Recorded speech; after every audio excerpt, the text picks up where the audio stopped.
Okay, welcome all. Thank you so much for joining us here this evening. My name is Dave from Plan to Place, part of the project team, and we're here tonight for our first virtual informational forum on sea level rise and shoreline ecology.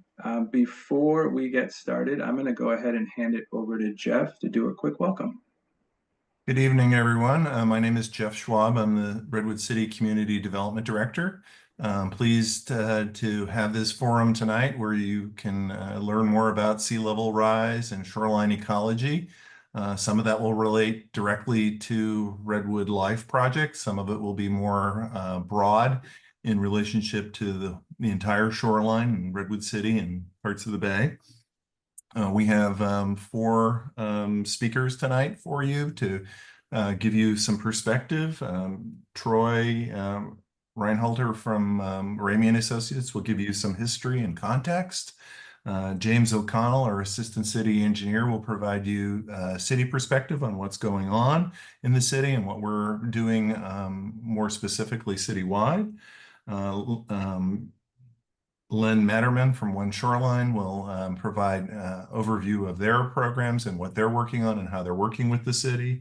And Dana Breckwald will from Bay Conservation and Development Commission, climate adaptation, will provide an overview from the BCDC perspective. So with that, I think, Dave, we are, as we noted, recording this. So if there are folks that you know that aren't able to see and participate tonight, they'll be able to review the presentation online at the Redwood Life website. So with that, I'll pass it back to Dave. Great, thank you, Jeff. Before we get started, this is set up as a webinar, and we really do hope to get some great questions from you all as we navigate through the presentations, but it is set up as a Q&A session so that you all can go ahead and type your questions right in to the Q&A box, and that's at the bottom of your window. If you click that, that'll bring up the question window. If you want to go ahead and type questions in there, please do go ahead and feel free to type them in as we go through all four presentations. If there is process-related questions that we could answer in real time, there are members of the team that will go ahead and do that. But the hope is that we'll just be gathering those questions to answer what we can verbally after all four of the presentations. And again, those that we can answer through the Q&A function, we will. And there might be some questions that we won't be able to answer here tonight, but we'll go ahead and gather. And as we have in the past, we will answer them through a summary of some kind after this meeting, and then post that to the project website and let you all know that it's there. So thank you for following along. And we hope to have a great kind of discussion with everyone. So before we get started, I'm going to go ahead and launch a poll here. And this is just a quick demographic poll just to get a sense of who is joining us here this evening. And it's much like the questions that we've asked in any of the meetings that we've had related to Redwood Life. And this, again, is just for us to get an anonymous poll understanding of the demographics in the room as we go out to the community. We want to do a real good job of making sure that we're reaching all different segments of the community that are represented in Redwood City. So this is just a real quick opportunity for us to gauge, again, the participation with us in the room. So I'm just going to wait here a few more minutes. It looks like we have about 30 to 31 people that have joined us here tonight, which is fantastic. So I'm just going to wait maybe just another minute here to give those that want to take this quick poll a chance to do so. And then I'll go ahead and share those results back out with you all so you can see that as well. I'm just going to wait maybe 30 more seconds here. We have about 60, 70% now almost represented. Thank you all again for taking the time to do this. This is really helpful information for us to gather. Let's see. Okay, I think we have pretty good representative sample now. It looks like we just gained a couple new folks with us. I'm going to go ahead and end the poll. And again, if you didn't get a chance to take this, no problem at all.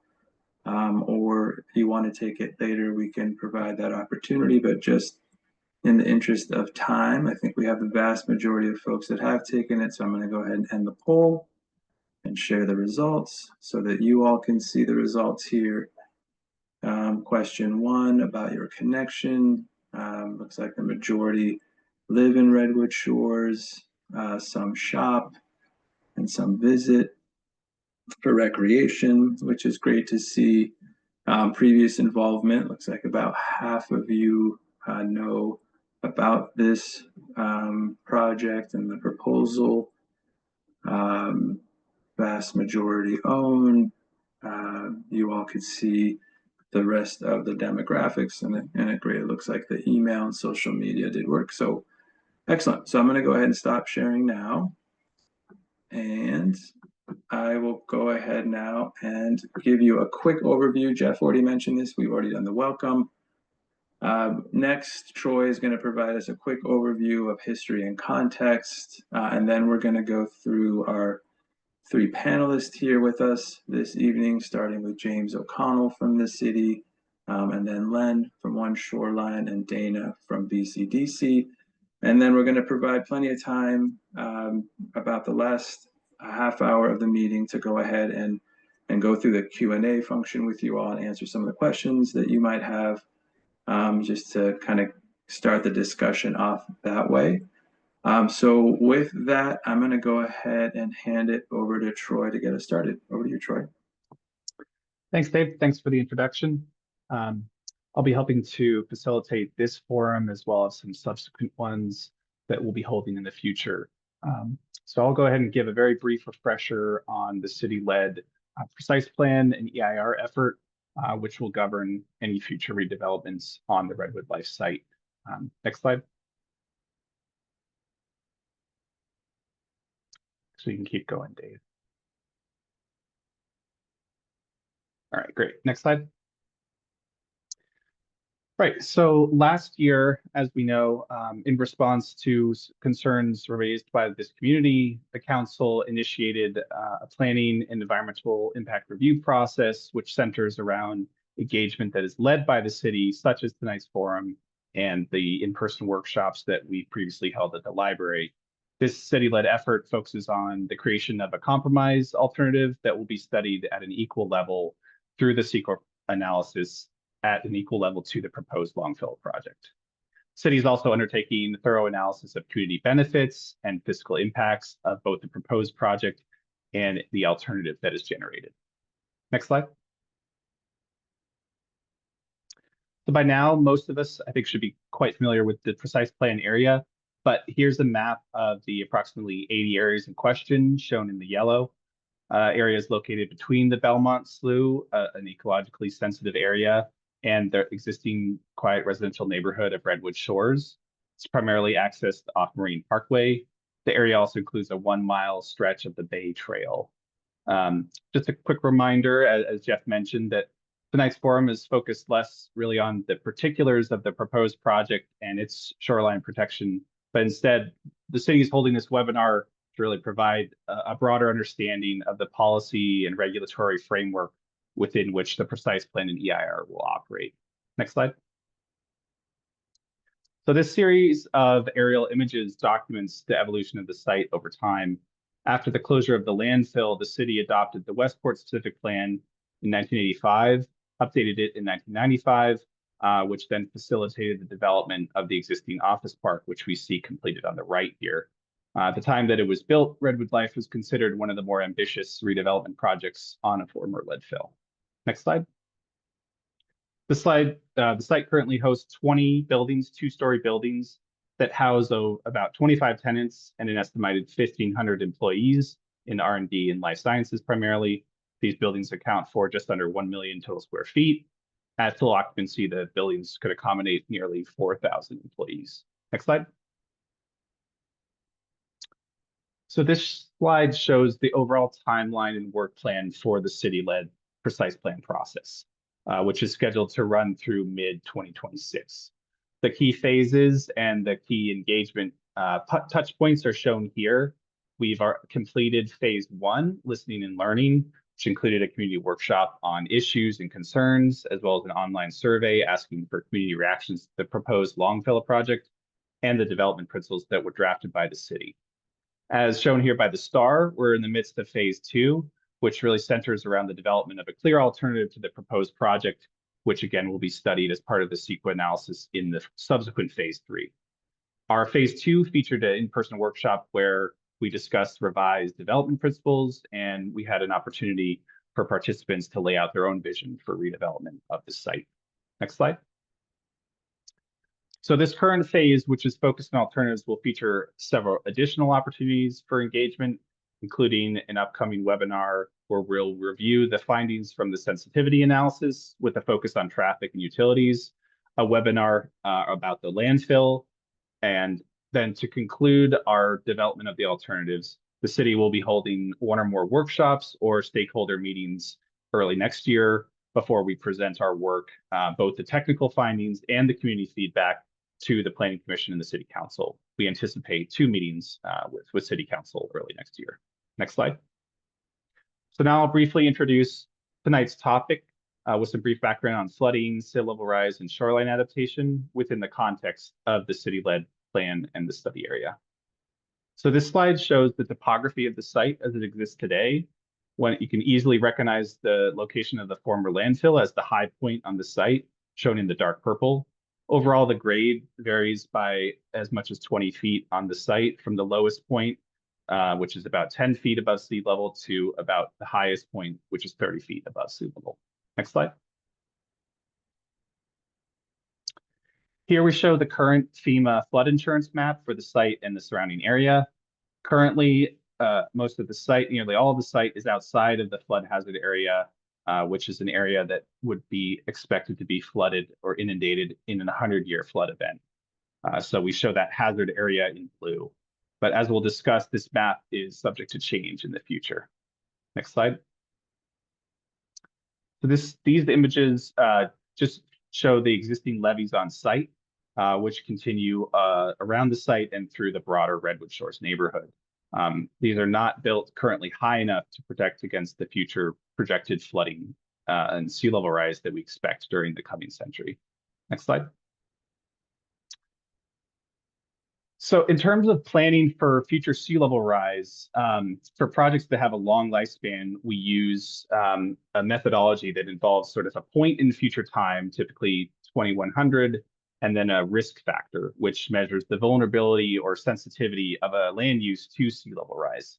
So a commercial development would fall in the medium, high, or extreme risk adverse category, depending on the size and scale of that development. So a large commercial development expected to last a long time, such as the proposed Longfellow project, should be resilient to the high, sometimes known as the extreme scenario, which effectively means planning for 6 feet or more of sea level rise. Next slide. So this slide illustrates the potential flooding that would occur under various future sea level rise scenarios. So here we show 3 scenarios, 3 feet, 4 feet, and 7 feet, which is consistent with the city's vulnerability study. Under the 3 feet scenario, which is shown in the light blue, there's some inundation towards the north and west sides of the site. Under the 4 foot scenario, shown in the darker blue, you see more flooding along Bridge Parkway and within the entirety of Redwood Shores neighborhood. These are considered sort of more likely scenarios by the end of the century. However, we also show a lower probability, which is aligned with that extreme risk avoidance scenario with the dark line, the extent of the flooding with nearly 7 feet of sea level rise.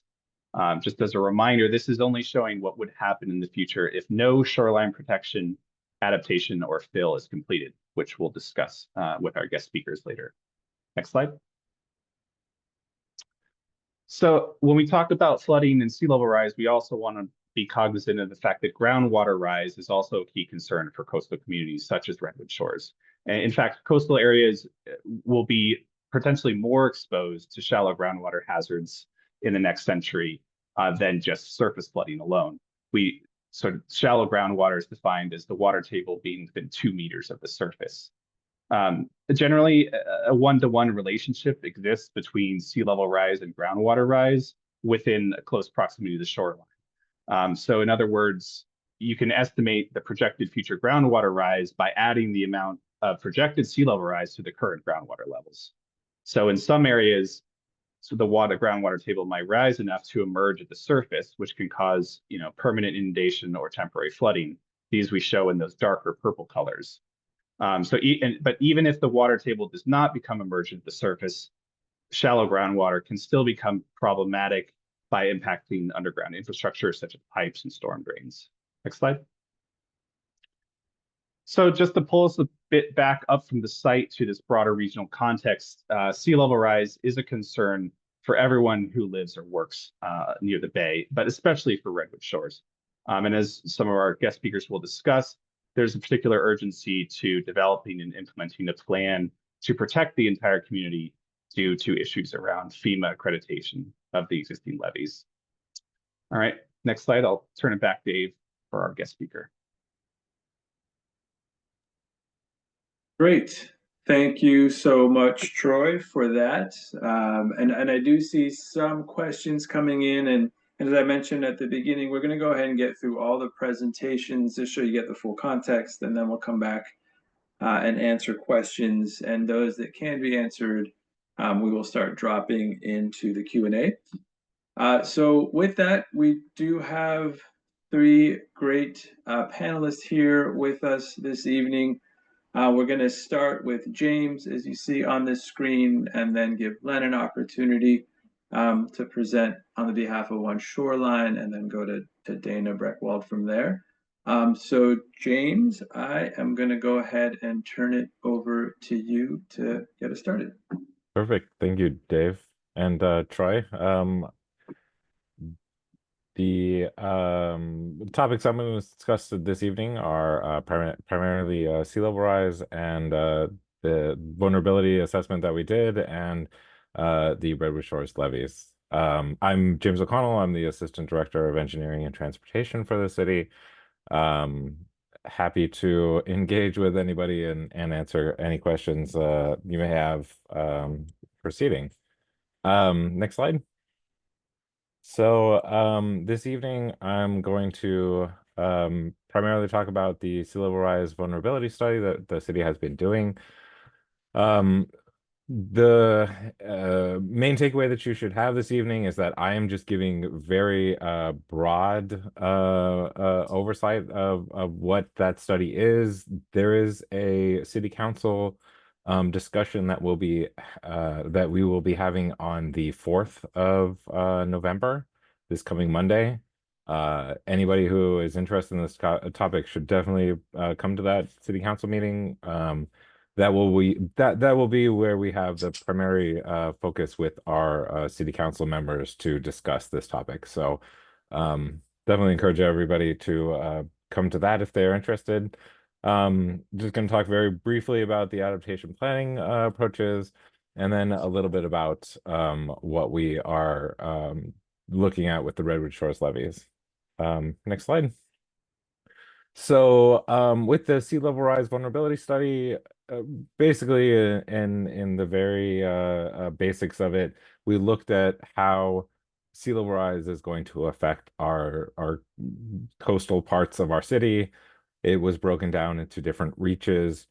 You can see that reach 1 is Redwood Shores. That is the primary area that is being considered as part of this project. There's other reaches that affect the city, and parts of San Carlos. I'll get into how we're looking at that as well. But that's more or less how it is broken down. Next slide. And more or less, what it's looking at is different hazards that may affect the different parts of the city. I think Troy did a pretty good job of explaining, what the potential is for different scenarios. That's more or less what's identified on the map. You have the different colors to identify how there's different potentials for sea level rise. Primarily Redwood Shores, because it's protected by levees, The idea should largely be that the levees are raised and it's not going to be affected by those different scenarios. But you can see other parts of the city affected in this map. Next slide. So with Reach 1 in the sea level rise vulnerability study, what it did was it looked at the different elevations that are affected as part of the different primarily the levees. And so coastal flooding, as you can see on the map, is a huge potential impact. Again, as Troy mentioned, sea level or the groundwater inundation is likely another significant impact. And so, for anybody who doesn't know, the stormwater primarily goes from different communities in Redwood Shores, and it goes to the lagoon. The lagoon is controlled by the city. We pump out a certain amount of stormwater during different times of the year. We pump out extra during the rainy season in order to allow for additional elevation so that the stormwater can come into the lagoon, and then we can basically control how that stormwater is pumped out into the bay. With groundwater inundation, that will be more of a challenge. We are looking into that. That is a thing we're figuring out. But generally that's what the effects of sea level rise are going to be. We need to build up the levees, and at the same time we need to figure out how to control the lagoon to ensure that the stormwater controls are in place. Next slide. Thank you. So quickly, and adaptation planning approaches. You can see basically there are 4 types of approaches: protect, accommodate, retreat, and hybrid. It's very simplistic for this area in particular. It is basically a built-up levee. The idea is to build it up more. I don't think the idea will be to include any sort of flood wall, but generally build up the levees and ensure that it's protected. Next slide. So getting onto the Redwood Shores levees, this is a thing that we've been working on for a long time. So back, just to give you some history, going back to April 2020, the FEMA identified that the levees no longer met accreditation requirements. So this is identified as a seclusion area. It more or less means that the FEMA said that we need to do more to build up the levees. We worked very closely with One Shoreline, and we basically submitted an application for the FEMA Hazard Mitigation Grant Program. The idea is that, obviously we need to build up the levees. FEMA identified that, and so we are working towards that end. All of that is kind of a work in progress. For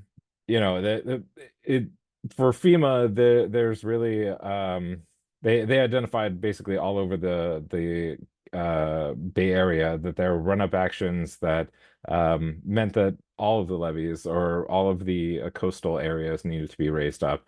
And so, yeah, we're all just kind of dealing with that. Next slide. So here you can see the Redwood Shores levee area. This is what was submitted as part of the FEMA Hazard Grant Mitigation. And basically, the city has about $2.7 million as part of that grant. The different agencies that are included in that have to be responsible for about 0.7 million of that. And what it is meant to cover is essentially the design and investigations and environmental documentation of building up the levees. So you can see in the map, there is the red, which is the current levee area. And then there are some alternatives for different alignments of how to fix the levee. The dash, or yeah, the dash is the different alignments. It is most expected that we will work with Belmont to extend the green part. You can see on the upper part of the screen to include the levees and basically connect to the great work that Foster City has been doing nearby. But basically the idea is to build up all of the existing levee and or extend it as much as we can. And as I mentioned before, that includes the San Carlos airport area. Next slide. So the next steps essentially with the different agencies, you can see them on the screen. We've been engaging with all of these agencies, and what we're doing is we're working to develop an RFP to our request for proposals, where we basically get consultant help to develop these designs and environmental documentation. We have met with all of these agencies. We should have an RFP soon, and we very much expect to get the different agencies on board to to work towards building up these levees. There are some challenges. The different cities, like Belmont, we're basically extending into part of the city where levees aren't quite built up the same way as in Redwood Shores. There is the airport where there's the potential to have to extend into the slough to ensure their level of service is maintained. We're kind of working through all of those things, but basically we will come up with a memorandum of understanding. We will be working with all these agencies, and we will be moving towards getting that all built up. So more or less concludes my slides, and thank you. Great, thanks so much, James. Appreciate that. And thank you all for keeping the questions coming. We're trying to answer those that we can in real time, and again, we'll hope to come back and circle back during the discussion to answer any other. So next, we're going to hand it over to Len from One Shoreline. Len, over to you. All right. Thank you very much, Dave. Appreciate that. And thanks for the folks attending. Looking forward to your questions. Yeah, so One Shoreline is the short version of our name, which is the San Mateo County Flood and Sea Level Rise Resiliency District. We were created by state law 5 years ago. And I'll give a brief overview of One Shoreline, what we're up to, and dive into a little bit about our work on land use planning in a little bit more detail than the rest of it. You can advance the slide, please. Yeah. So, bit of background. 65 years ago, flood control district was established by the state, and it raised property taxes and did work in areas of the county that were prone to flooding, but it only covered about 10% of San Mateo County, and none of the city of Redwood City was included in that.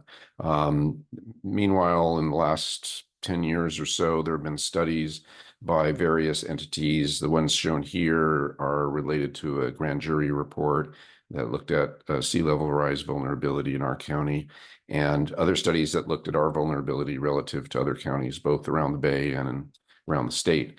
And here's a study by MTC or ABAG and BCDC regional agencies looked at the resilience costs, and San Mateo is the highest. The Stanford study looked at a number of housing units that were subject to sea level rise vulnerability. And the image at the right of that is a Scripps Institute study looking at coastal erosion for cities and county areas on the Pacific side. So they all pointed to, we have a common vulnerability to many of the threats of climate change, common among other counties in the state, but a unique vulnerability to sea level rise, partly because we have both a bayside and coastside. Bayside super low lying, like the area of Redwood Shores, and all of our 53 miles of the county, and lots of erosion concerns on the Pacific side. So this transformative, you're going a little quick, Dave. This transformative challenge, the cities got together with the county and realized that they were not well positioned to address it individually. And Dave, go ahead. And so in 2019, there was legislation to create One Shoreline as the first government agency in California to plan and build resilience to the water-related impacts of climate change. We don't deal with wildfire, but we deal with most of the other issues that climate brings, including those listed here. You can advance the slide. So our priorities for this year, I'm going to talk about 4 of them, 3 of them briefly, and dive into one of them a bit more. In terms of projects, we are involved with several projects on the Bayside and on the Pacific side. Here's a snapshot of the Bayside projects. Not all of them are One Shoreline at all, but it just gives you a sense that there's 53 miles, as I said, of our county shoreline from East Palo Alto to Brisbane. And there are really 10 different efforts in those 53 miles. And they relate to the 11 cities that touch the bay in our county. And if you include all the cities that are influenced by high tides in the bay, that would add a 12th city of San Bruno. But there are 11 cities that touch the bay. And here are some of the projects that are involved with those cities. Go ahead and advance it. So we were established as a long-term resiliency agency, but the atmospheric rivers that we saw in 2021, we opened our doors January 2020, but the big storms that we saw in 2021, 2022, and 2023 had us add and focus to those climate change issues associated with these big storms and reducing the impacts of and giving people early warning to the storm-induced flooding. The red stars indicate all the areas of the county we're working either in early warning or removing debris from creeks that are prone to flooding, including 2 creeks that influence Redwood City.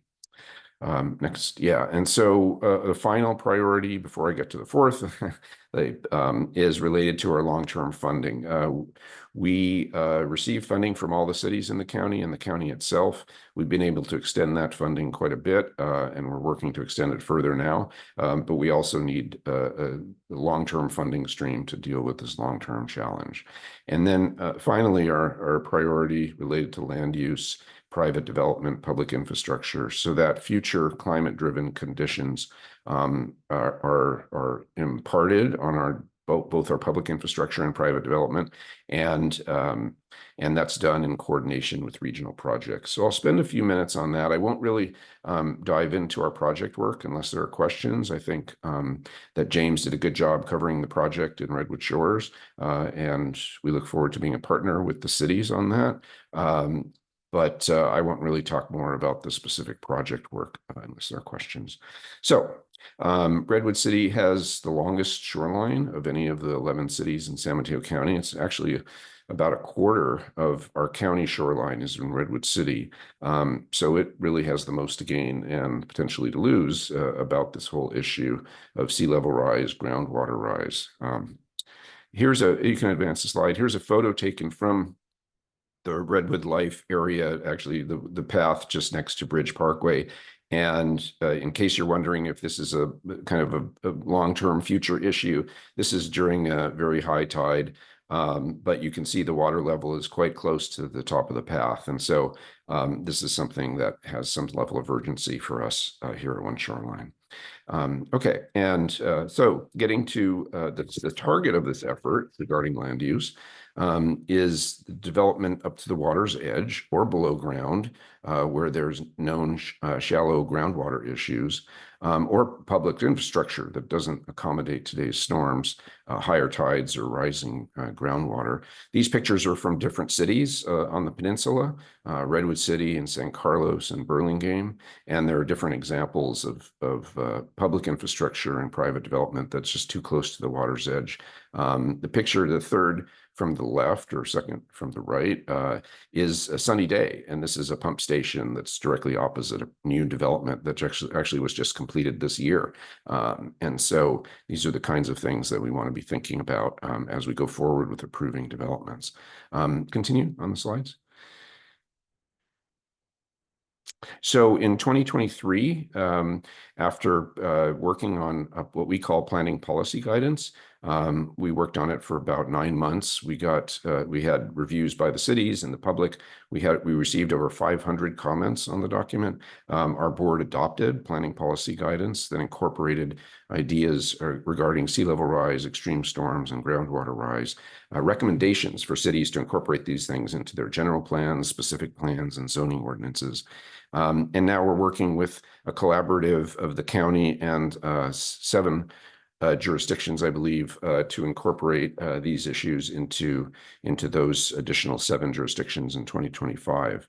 You can advance the slide. So this year, we're now focused on public infrastructure, and we're starting that. And the goal of that is also to integrate climate risk into in this case, the processes and city documents, county documents used to plan and design the backbone of our communities. And we're starting this process with stormwater systems, which are now generally designed to historic 10-year events rather than future larger events that we've seen. And also, in addition to stormwater systems, roadways and wastewater and water recycling systems. After these three topics are covered, we'll turn our attention to parks and utilities, other important aspects of our communities.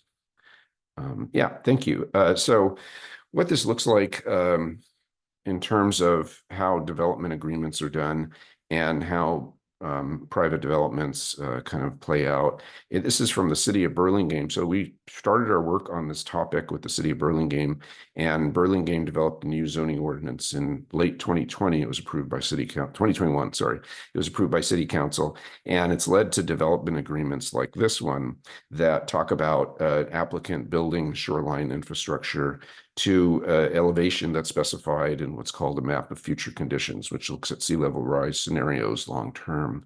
And it also gives the opportunity for development to build to a lower elevation that's also FEMA certifiable, but providing a land easement to the city, or in this case in Burlingame, one shoreline, to come in later and build up that infrastructure.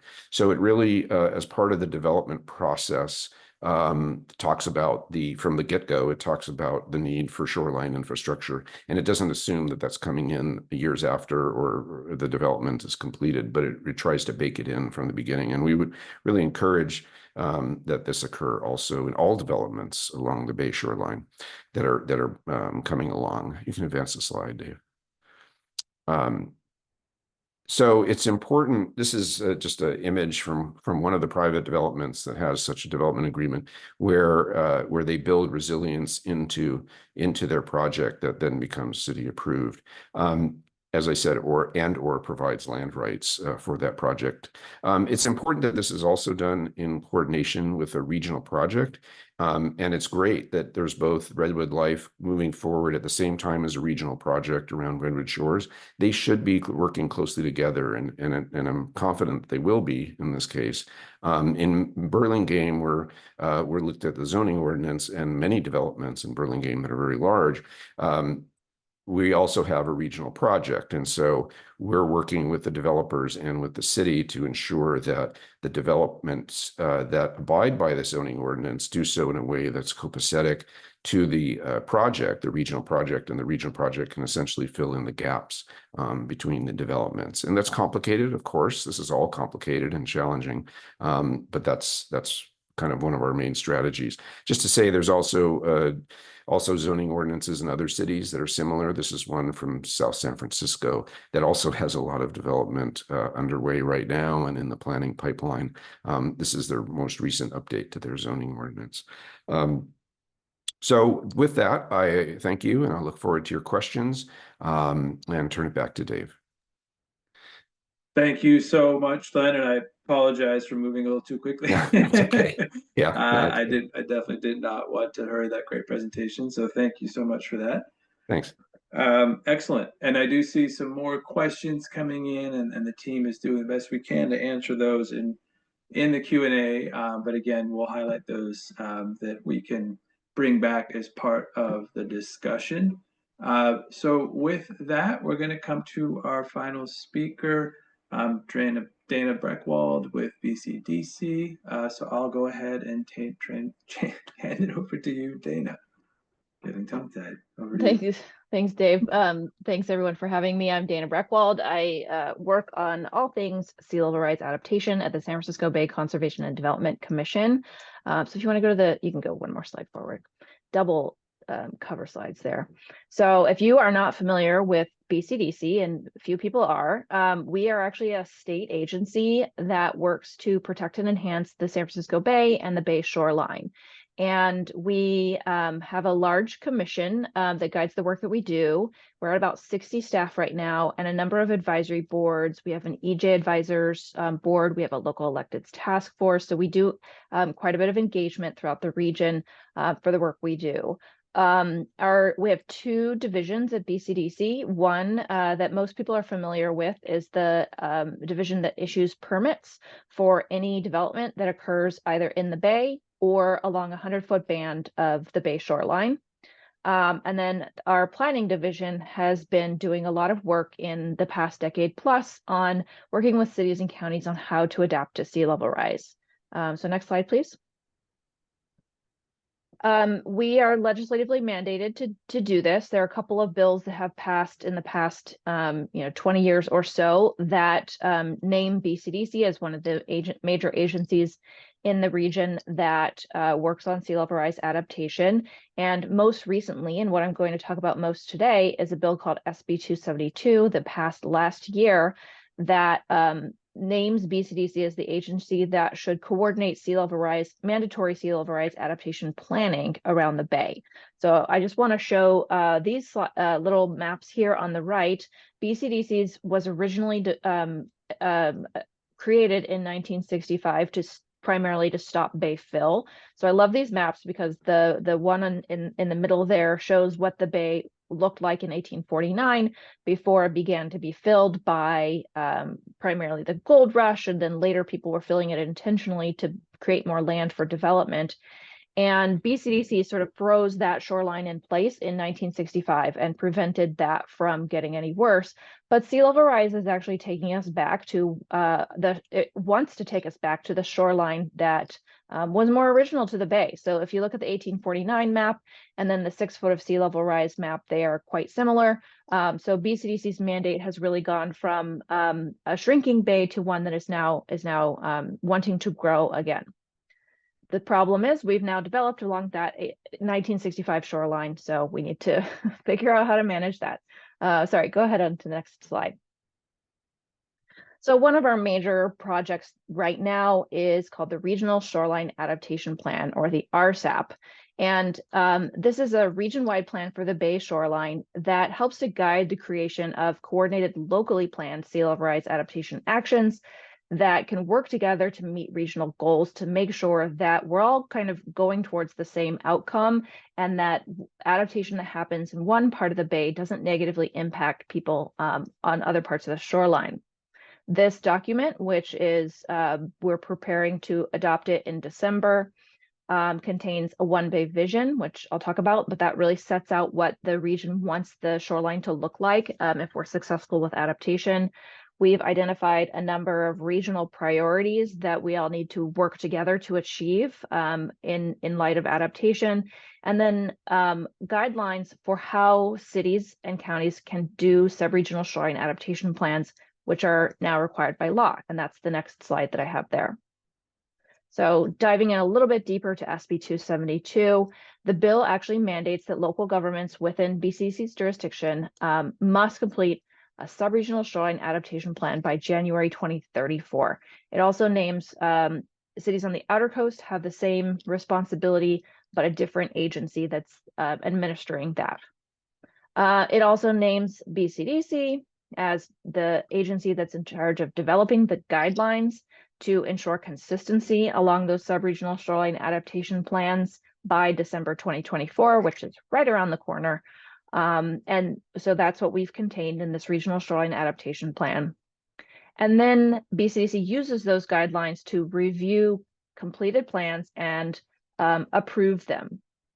There's also a carrot associated with this bill. If cities and counties complete these plans and BCDC adopts them in the timeline outlined in the bill, they become eligible for more funding to actually implement the plans. So next slide.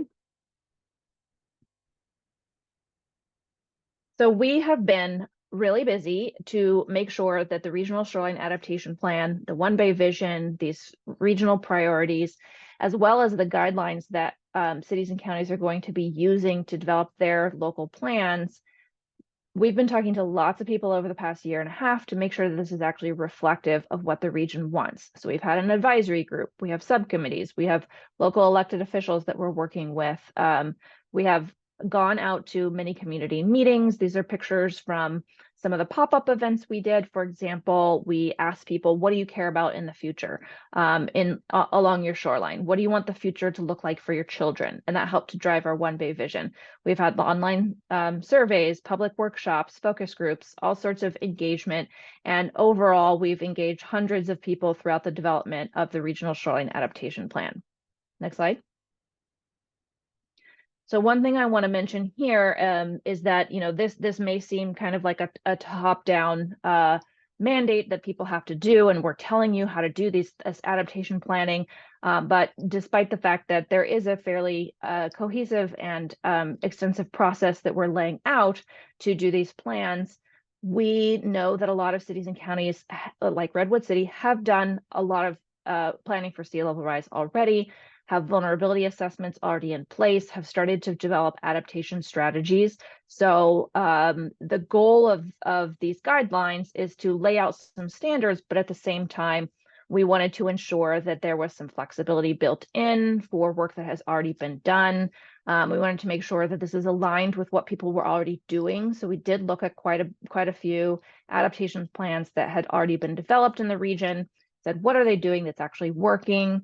We're trying to, you know, make it right-sized, which means it's a extensive plan, but that's really what's going to be necessary to ensure that we protect our entire shoreline. So trying to find the right balance of things that will actually be effective, but, you know, won't place undue burden on cities and counties. Building on existing efforts, that's really just how do we incorporate work that's already been done. And we want this to be effective. We want this to be a plan that lays out projects that are actually going to get built along the shoreline. The next slide. So I'll touch really briefly on the One Bay vision. We have a large vision statement for the whole region, and you can read along the left. I won't read it out loud. And then we have a specific vision for each of these 8 topic areas right here, talking about healthy communities, healthy baylands, development and land use, critical services, recreation along the shoreline, transportation, contamination, and then lastly, regional collaboration or coordinating with your neighbors. Next slide. Each of those 8 topic areas also has what we call a strategic regional priority. These are critical issues that affect the well-being of the entire region, but the issues must be addressed locally, and they cross jurisdictional boundaries. So you're really reliant on your neighbor to do the same thing that you're doing in your community for the success of the overall strategy. So these are things like looking at how sea level rise might cause displacement in your community and how you can use policy to avoid that, ensuring that our ecosystems are connected across jurisdictional boundaries, accommodating the fact that housing growth, accommodating new housing, particularly near transit, may have to occur along the shoreline, and balancing the trade-offs between the risks and the need for new housing, maintaining emergency services, connecting our shoreline parks and trails, ensuring we can still move people and goods around the region, prioritizing contamination, remediation of contamination in EJ communities, and understanding what the cross-jurisdictional impacts of flood risk reduction are. Several of these are relevant in this particular location. I think in particular, there is some critical services. There's an MTC growth geography in that location. So a couple of these would be applicable in this case. Next slide. Oh, and this has an animation, so you can just go all the way down until, there we go, keep going. So this just outlines what is going to be required in these sub-regional shoreline adaptation plans. A lot of this should look familiar. These are pretty common components of many different planning documents. As I said, many of these already are probably in place in Redwood City, such as the vulnerability assessment. But in general, what we're asking people to do is to assess what's there, assess what's vulnerable, identify concepts for how to approach adaptation over different time horizons, detail how land use and policy might need to change in the city to make those adaptation strategies happen, come up with a high-level plan for how those strategies will be implemented and funded. And then this last element, a priority project list, BCDC keeps a large database in the region of all adaptation projects that we're aware of. And this allows people to submit their projects into that database so that we can then use that list to, for example, advocate for funding and put together large regional grant packages and things like that. Next slide.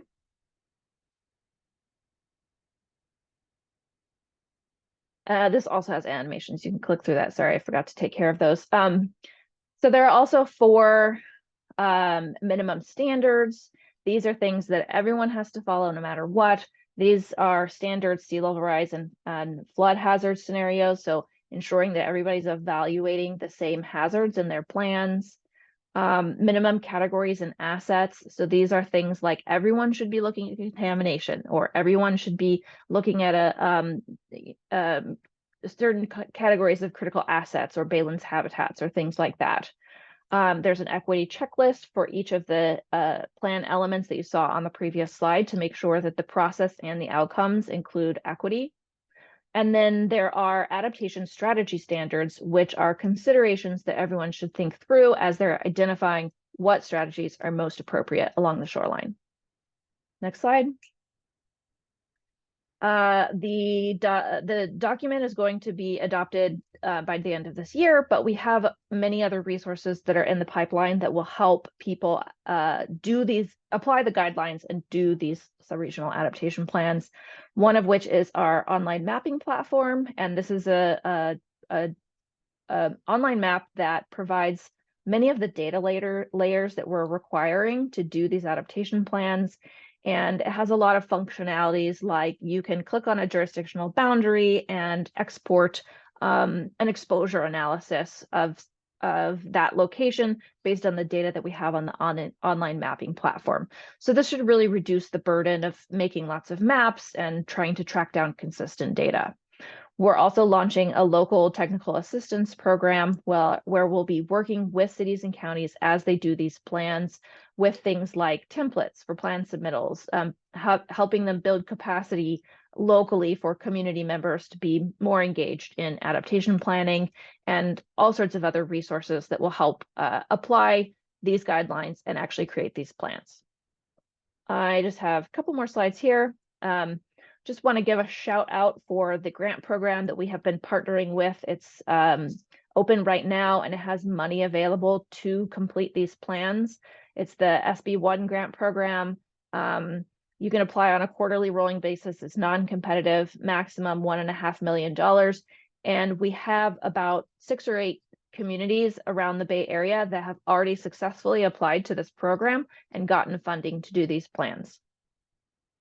And then my last slide really is just a timeline to show you of kind of where we've been and where we're going. We've really been developing the draft of this plan through kind of August, September of this year. We just wrapped up our public comment period mid-October. We beat you, Lynn. We got 618 public comments to your 500. So right now we're in the middle of developing our final draft, responding to all those public comments, and then our commission will vote to adopt the plan December 5th, 2024. And that is a public meeting. Anyone can come, provide public comment. And I just have one more slide that has my contact information on it in case you want to go to our website to learn more about this initiative, or sign up for our mailing list, or contact me directly. Thank you. Excellent. Thank you so much, Dana, and thank you so much to our 3 presenters, James, Len, and Dana, for a great presentation. Just to, again, kind of give us starting locally with what's happening in and around Redwood City, and then zooming out regionally, and even kind of around the state. I think it's really helpful for us to kind of gain that perspective as we talk about the Redwood Life Project, but just dealing with these concerns of sea level rise generally. So we do have a lot of questions that have come in. Before we launch into them, we again just wanted to kind of gauge from you all what is kind of most important to you, kind of what's bubbling up and for you around these topics. So we came up with just 4 really quick questions. We have others as well that we could ask, but just kind of trying to gain your level of concern around sea level rise and flooding, around groundwater rise, and then understanding of the benefits, obviously, of dealing with some of these natural hazards, but then also kind of understanding maybe your concerns around things like evacuation plans. So as we get into this next phase of going through some of the questions that you had, we thought it might be nice to kind of turn it back over to you all just to quickly gauge the pulse in the room. And fantastically, it looks like we have about 43 participants that have joined us. So clearly this is an important topic for you all, and we're really glad that you're taking advantage of these info sessions. And as a reminder, these are just as they're named, info sessions, informational sessions to provide a larger perspective.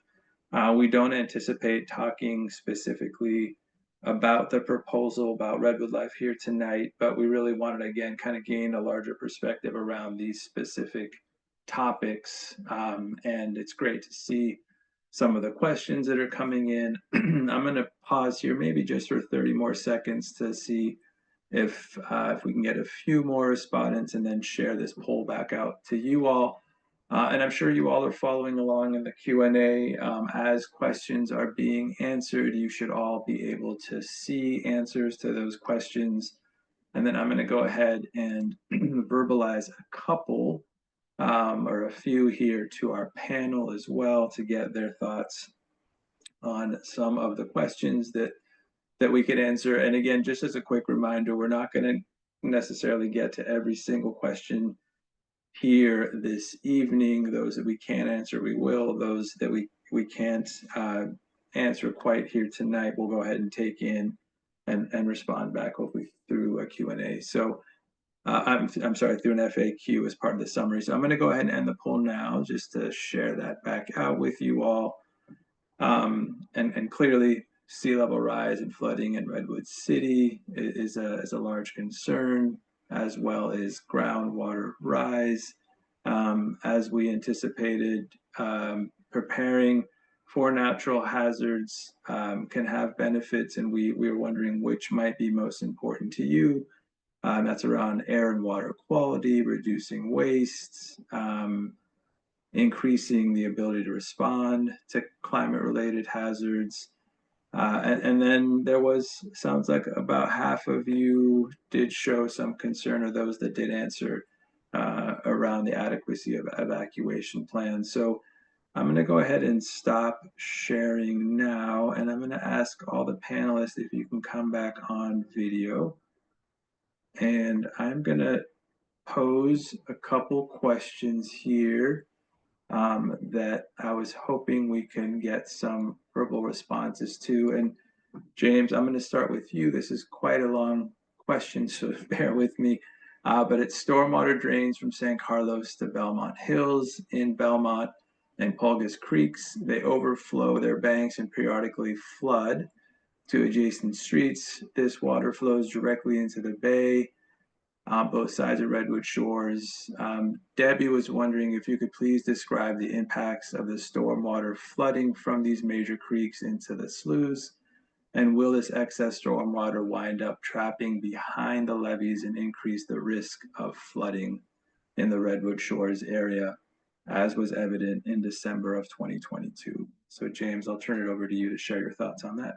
That's a very complex question. But for the most part, no. I mean, the sloughs are really designed are meant to accommodate a lot of that stormwater runoff. At a certain point, once sea level rise occurs, that will be more challenging for it to happen.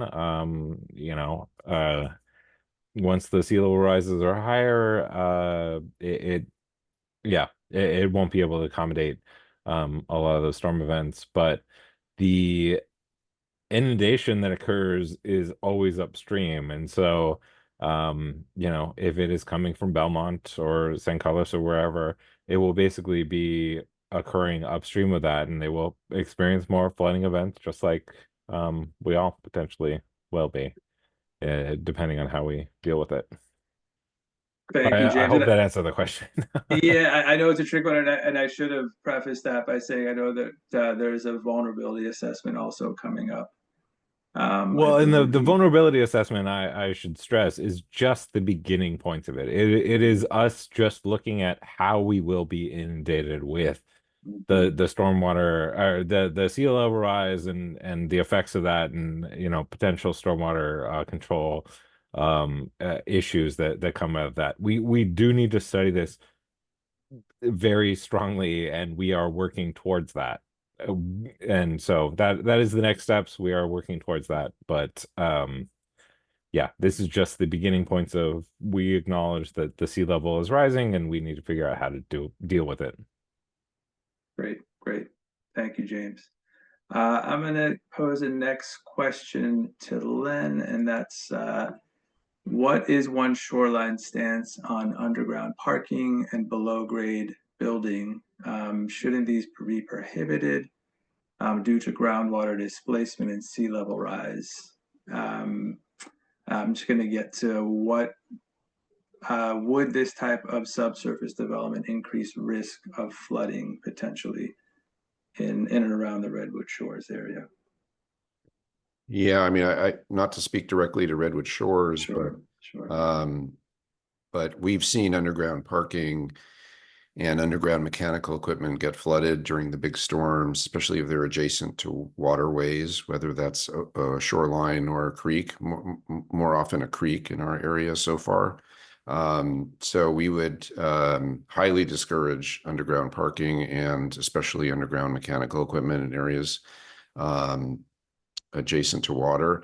The issue of groundwater rise, long-term issue. I think a lot of the infrastructure we're putting in now, we're assuming it's going to be around for a few decades. I would hope so. And there's still a lot of unknowns around groundwater rise, such that I think caution is advised.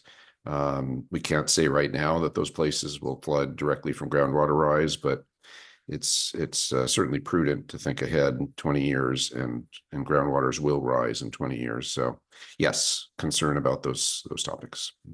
I'd just like to add that for the most part, the projects where they build subterranean garages do floodproofing around their structure. So for the most part, they are protected from groundwater inundation. But yeah, I generally agree with what Len was saying. Appreciate that. Thank you. And this might be for both Len and James. Has Redwood City agreed to build in the climate change infrastructure plan that one shoreline described being done in Burlingame? I'm not really aware of what's being done in Birmingham. I think I've looked into it a little bit and have the broad strokes of what's happening in Birmingham. We are generally starting, as I mentioned, the sea level rise vulnerability assessment is really the initial steps of figuring out how we need to start planning our infrastructure. And so there will be a larger planning effort that needs to occur. And I believe that's what Burlingame had been doing as far as their planning efforts. So we are engaging in those next steps to do the planning efforts that Burlingame is doing. Yeah, I'm not sure Again, not sure if I completely answer that question, but I don't know if you have anything to add, Len. I think you might be muted then. Sorry. Thank you. I think that I'm not sure, but I think the question is relating to zoning as much as project planning. And yeah, I can't speak to that. Basically, our position is we provide guidance to cities, and then it's up to the cities how they take that. And not all cities are taking all of our guidance for sure, but they pick and choose what works for their city. And so we just encourage the cities to pick up as much of it as makes sense for them. Thank you both for that. And Dana, I'm going to pose the next question to you from Naomi. She asked to please clarify what responsibility non-EJ communities have to consider with shoreline toxic contamination in their adaptation plans. There is contaminated sites for all communities, not just EJ communities, are one of the data layers that we're asking everybody to look at and consider. We're just calling it out as a top priority in EJ sites, but the guidelines also allow lots of flexibility for local priorities to come into play as well. So as cities are going through their planning process to develop these plans, there's a requirement for a lot of community engagement and understanding what cities want. So we're not saying that you don't need to or aren't, responsible for looking at contaminated sites in all communities. We're just calling out EJ communities as the top priority, and then imagine that many cities will also identify it as a local priority to look at all contaminated sites, particularly when there's an intersection with groundwater rise. Great, thank you so much, Dana. I'm gonna ask the next one back to you, James, from Michael. Asks, what is the projected timelines for levee upgrades along Redwood shores, and what is the FEMA timelines for requiring flood insurance for that area? Another tough one. Yeah, another tough one. Like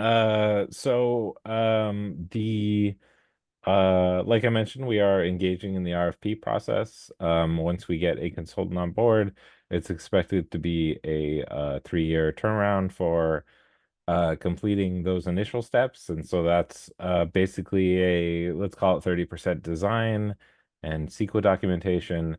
And so what comes after that is challenging to say exactly what the timeline is. I would imagine it's anywhere between 3 and 5 years of really developing the design to its completion, getting it out to bid, getting a contractor on board, and then building it out. Keep in mind there is the funding that is needed to figure out how to actually build the infrastructure that's needed, and so there's a challenge in and of itself for that. So it is a long-term process to build it all out. As far as the insurance documentation, what I will say is that working with other communities within the city, for the most part, FEMA has been, fairly accommodating as far as understanding that we are working towards a goal and that it takes time to get there. And so yeah, working with other areas, we have it has taken a long time to develop those plans, get the infrastructure built, and to proceed. And so I don't think that the insurance rates will be raised, and I don't think that FEMA will. FEMA is technically a partner on this. They are, providing us the grant funding to proceed on studying this and moving it forward. So I think they acknowledge that we are working towards the end of getting this built. We want to have it built. And so as long as we're working towards that goal of getting it all built, I don't expect that there will be any sort of insurance implications. Appreciate that, James. Thank you. I'm just going to piggyback that with a question that I might ask other panelists to jump in on as well, Leonard, Dana as well. But just if you know if managed retreat is being considered for sites susceptible to sea level rise anywhere along that shoreline. And the second part was, are federal and state funds or grants available to purchase part of properties from a developer that could be dedicated to managed retreat? I mean, I think we are looking at opportunities for that as much as possible. It's more naturalistic approaches are generally a good idea, but because Redwood Shores in particular is already a built-out community and already has the levee system, more than likely the vast majority of it will be built up levees and or some sort of seawall. Great, thank you. And maybe Leonard, Dana, whether funding part of that or grants available, do you know if, Len, I'll hand it over to you maybe first. So a couple thoughts on the managed retreat. First of all, it's not the same thing as wholesale community-wide managed retreat, but if you set buildings back from water, that's accomplishing the same ends of basically giving room for water and doing the development in a smart way. Of course, that's not the wholesale movement of a community, but I don't know that any community on our shoreline has the appetite for that. And certainly land costs are so high that that's not practical. There are a couple spots in Redwood Shores that might be candidates for this, create some natural areas. James showed the slide with the image of Redwood Shores and one of the dashed lines about a potential levee alignment in the north kind of east corner of Redwood Shores, if you will, or just north corner is one. And then there may be some spaces around the Silicon Valley Clean Water Plant that also could be kind of built out as wetlands. And there are some other locations along our San Mateo County shoreline that where we can take advantage of areas that have environmental benefits. It's different than, again, community-wide managed retreat. In terms of the funding question, so James talked about federal funding. That's what the FEMA grant is. There are the FEMA has a federal program regarding buyouts of repetitive loss properties. That's not what we're talking here. There are there's a state program called subventions that can be used for these kinds of things, but it's not a great fit for this. And so I think it's worth exploring between one shoreline and the city to see what that looks like. But that's not a conclusive answer about are there funds available, or even is this a good candidate project for that kind of activity? Dana, did you want to add anything? I'll just add that we're really encouraging, I mean, managed retreat, any sort of land use change is a local decision. We're certainly encouraging people to think about how adaptation strategies need to change over time. So there may be a point when, the types of flood control that we're relying on now are no longer financially feasible, or there are better alternatives elsewhere. So I think in the guidelines, we encourage people to first and foremost consider if there are any places where protection of if an area is not developed that can be preserved as such. And then thinking long term, if retreat is not an option now, might there be a point in the future where some sort of tipping point is passed, and it becomes something that the community starts thinking about in the future. Great, thank you all so much for that. I'm going to ask Dana, you one more question here, and then team Troy, Eric, please let me know if there's other questions that we could verbalize at this point. I do see a bunch of questions that I've seen answers to, and others that I think we're going to have to take some time to respond to after the meeting. But Dana, there was one question: if there's existing monitoring and enforcement provisions in the RSAP. We are going to require that as each plan is developed locally, the local jurisdiction. So just to clarify, I didn't mention this in the presentation. All cities and counties in BCC's jurisdiction are required to do a plan, and they may work together to do a multi-jurisdictional plan, or they may do a plan on their own, similar to the way a lot of counties do local hazard mitigation plans. So there is a guideline in there, a plan requirement for a monitoring plan. So adaptation changes over time, projects get implemented, thresholds are crossed, different decisions have to be made. So we do ask people to consider what their own monitoring will be like. We're also requiring that cities and counties consider how they update their plans over time. That said, there is no enforcement that was given to BCDC for these plans. So if these plans aren't developed or if they aren't implemented over time, the only real downside is that you don't get access to prioritized funding from the state. But BCDC doesn't have any additional authority to enforce these plans. Great, thank you so much, Dana. We had a question, or part of a question that came in that, Len, I'd love to get your input on. My question is, if a building is raised 5 feet by fill, what is the impact on adjacent properties? It's a question asked by Kristen. If you have some thoughts on that. Well, I think that kind of thing would have to be analyzed as part of the development proposal, and that the city, I'm sure, like the Redwood City, like all cities, would take a close look at that analysis and just make sure it pencils out, and that there's no adverse impact to neighbors or adjacent public infrastructure or roadways or other kinds of things. So, I can't say without kind of taking a look at the exact example, but certainly any raising of a site creates opportunities for water to exit the site, of course, and I think Redwood City would take a close look at that. I don't know, James, you probably do that all the time as part of projects. And yeah, absolutely. I mean, it's if there's a building that's very close to a property, it's the zone of influence, and so being a registered civil engineer, there's just certain calculations that you can do and figure that out. They would all by necessity need to be provided to our building department, and I'm sure they would take a very close look at that. Great, thank you all for that.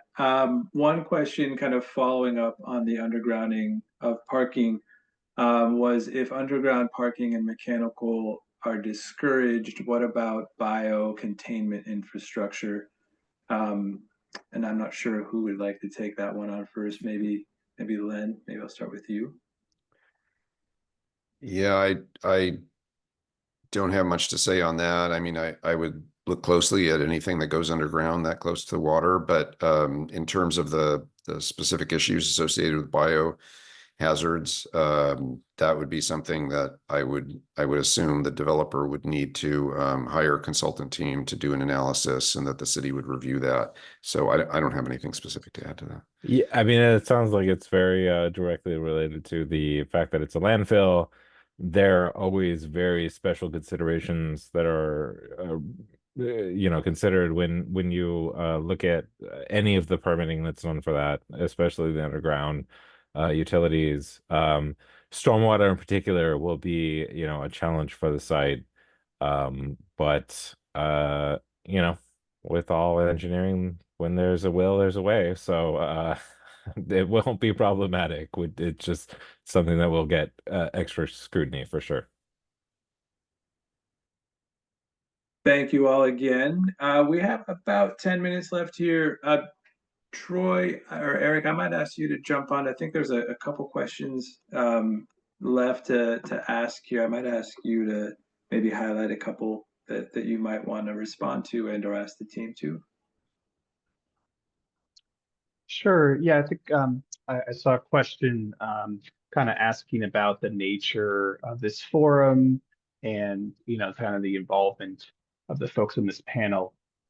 So just kind of wanted to reiterate that this is a city-led panel. It's not a panel that's a corporate panel or put on by the applicant. This is a city-led event, and the guest speakers tonight have graciously volunteered their time to help us out with helping inform all of us in the community more about this topic. Thank you, Troy. I believe, unless team I'm missing something, there are a lot of great comments that have been shared. There are questions that the team has been working feverishly to answer through the Q&A. And again, there's a lot of just great input that we're gathering here that will be part of the overall summary and or a follow-up FAQ as we kind of bring all this information together as a resource that will be shared out through the project website, including this video as a resource for those that weren't able to join us. And each one of these info sessions that we're putting together are again meant to be a resource that will continue to kind of build off each other and stay as a resource through the project website as we go through this process. Let's see, team, is there any other, I might be missing them, is there any other questions that we wanted to highlight for the team? Well, just to say, I think there's a question or two about the sensitivity analysis, specifically within the chat, and we appreciate those comments. As you all know, or many of you know, our team is conducting 3 different types of sensitivity analysis for those who've been part of the process. We're currently working with the city to put them through a review process now so that we can finalize those and share those out with the community. The one will be on the primary topics covered by an environmental impact report. So those topics covered by the California Environmental Quality Act. We also have a transportation and an infrastructure utilities one, which we'll also be sharing out as soon as we get those through the review process. And we're also planning to host later on this year a kind of a forum where you can have an opportunity to ask some questions of our team about those particular sensitivity analyses. And I think we've talked a little bit about that, but wanted just to clarify that those are coming, and we're going to get those out to you all as soon as we can. Thank you so much, Eric. Let's see. I am seeing a lot of general comments, and again, just to reiterate, as I believe we have here, as there are comments coming in directly about the Redwood Life proposal that we're not prepared to answer as part of this info session. As we've discussed, we have lined these up as a way to provide context, to provide information about how other communities in the region are dealing with similar challenges related to flooding and sea level rise, but we don't want, we're not prepared to answer any questions here tonight directly related to the Redwood Life proposal. And I see quite a few questions that have popped up to that respect, and we've tried to respond the best we can through the Q&A function. So I am not seeing.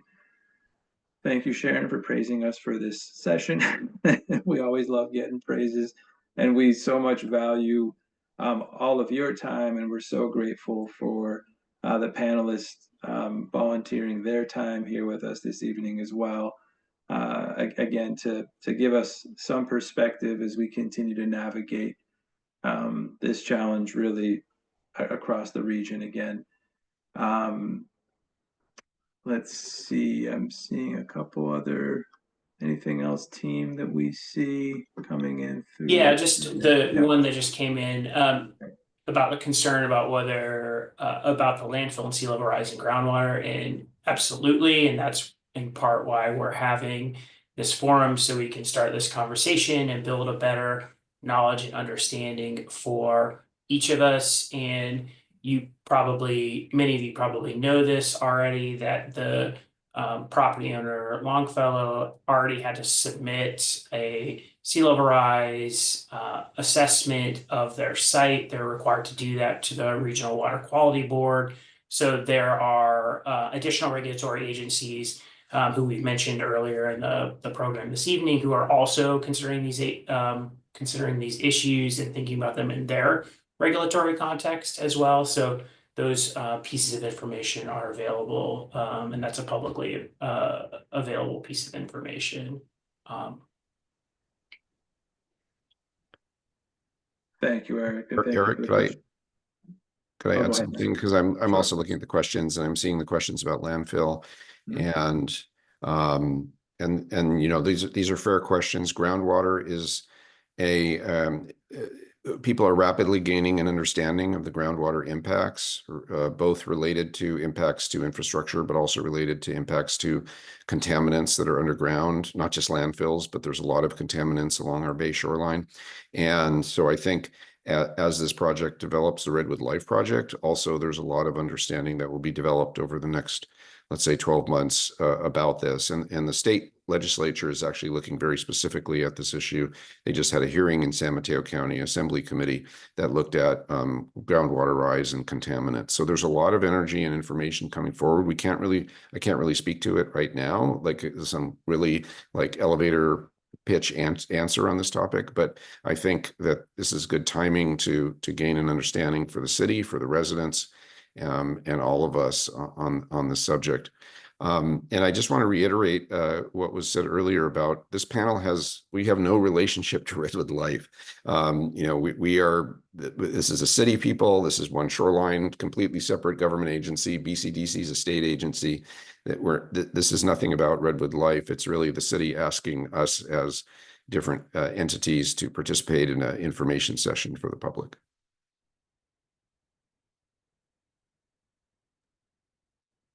Thank you for that, Lynn. Appreciate that. Looks like we had a feverish round of questions coming in here, a couple comments. Let's see, I see responses from folks back to other questions.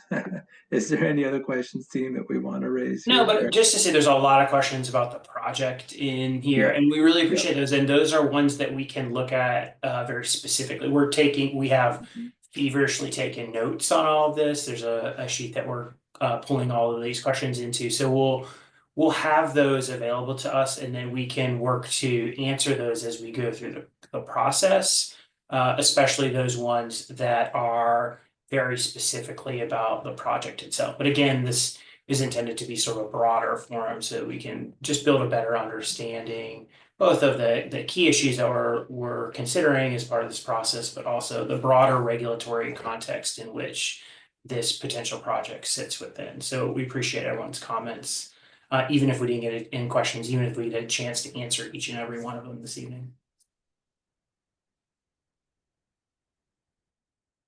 Great. Well, unless there's any other questions that we want to go ahead and answer here, as you mentioned, thank you again for reiterating that, Eric, is we are tracking all of these great questions. It'll help kind of inform our process moving forward, and we'll do our best to create an FAQ, both of everything that was answered here verbally tonight, those that were dropped in the Q&A, and others that we'll have to noodle on here and respond to, so that we can use that as a resource along with the presentation that was provided here tonight as a resource as we move forward. So unless we had any other thoughts, I think we're pretty much close to time here this evening. Thank you again for your time and for being part of this process with us. It is it's a tricky topic that again many communities are challenged with, and we really appreciate all of the input we received. And just to reiterate, this presentation will be posted to the project website as a resource. We'll send a follow-up email as well to the email list that this all went out to, reiterating that, but it will be on that same project page that you saw when you signed up for this, when you went to the RSVP for this. Before we end, I also wanted to bring up the slides real quick to share what is coming up here. And Troy, I might go ahead and turn it back over to you to do a quick wrap. Great. Thanks, Dave. Thanks for all the questions. And again, as Dave mentioned, we will be following up with responses to questions that were not addressed here. But the next steps from our side is the sensitivity analysis, as Eric discussed, will be released publicly as soon as the city has finished its internal review. So that will be posted publicly. We will then hold a webinar to discuss and answer questions about the results of that sensitivity analysis. We'll be planning on holding additional forums with one focused on the landfill. So some of the questions tonight will be carried over to that forum, I'm sure. And then, as I mentioned, we'll be holding a large workshop or a series of smaller workshops on the project alternative in early 2025. Any other questions or concerns for resources, please visit the website and sign up for the email list. And yeah, as this final slide shows, our next upcoming topics are the landfill and then life sciences to discuss.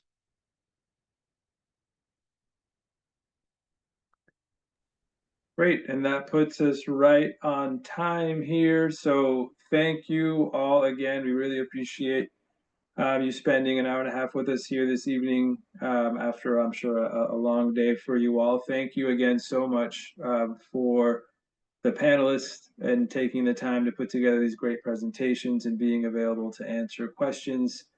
We look forward to seeing you all at the next set of informational forums that we'll share out here soon, timing wise, as well as upcoming workshops, as Troy mentioned. And again, all of this great information will be posted to the project website soon. So thank you again. Have a great evening, and we hope to see you again soon. Thanks all. Take care. Thank you.